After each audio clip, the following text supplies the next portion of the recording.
My name is Cathy Sellers. I'm here on behalf of the Challenge Athlete Foundation, and today I want to talk about amputee athletes. There are relatively small amounts of changes and modifications in their training.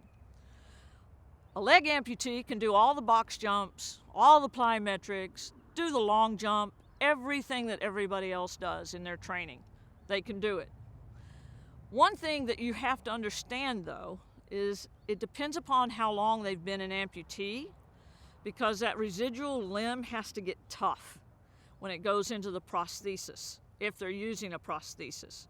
And so what that means is that sometimes if they're new to their prosthetic or they've had a change in it, that you have to be aware that if they get what we call a pressure sore, which is just a sore on the residual limb, because of how the prosthetic fits and they haven't toughened that area up yet, that means that you need to back off of training a little bit. And that is a communication between you and the athlete.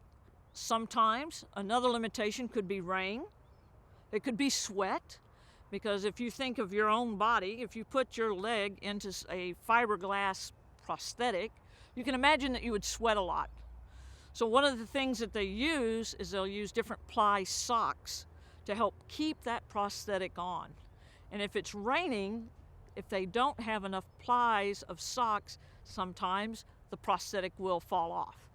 Now, anybody who's a leg amputee is going to fall at some point. It's just part of the process.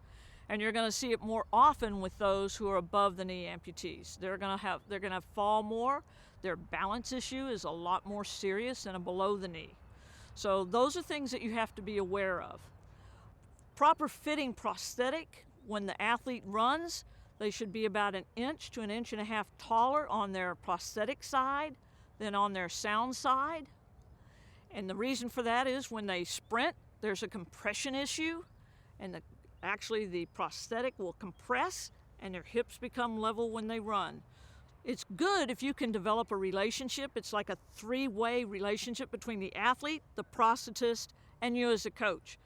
If you're seeing things that don't look right, then you should address that with the athlete first, and then have the athlete talk to the prosthetist, or even invite the prosthetist out to practice so he can see what you're looking at. Many times the prosthetists, they'll be doing their work either with the athlete walking or running in a parking lot, or even sometimes on a treadmill. So it's really important for the prosthetist to be able to see how this athlete is actually using the prosthetic.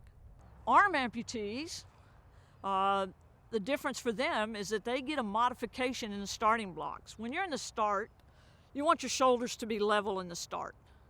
So if you're an arm amputee, you can't put the other hand down because it may be really much lower than your other limb.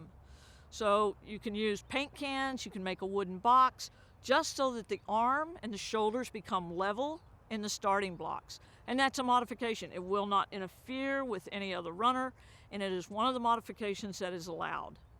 Thank you. I hope that you enjoy this video. I hope that it will help you as a coach to help your athlete become the best performer that they can. Coaching amputees is a great experience. The start will always be your biggest challenge, but after that, everything's the same. So have a great time with your athlete and wish you the best of luck. Thank you.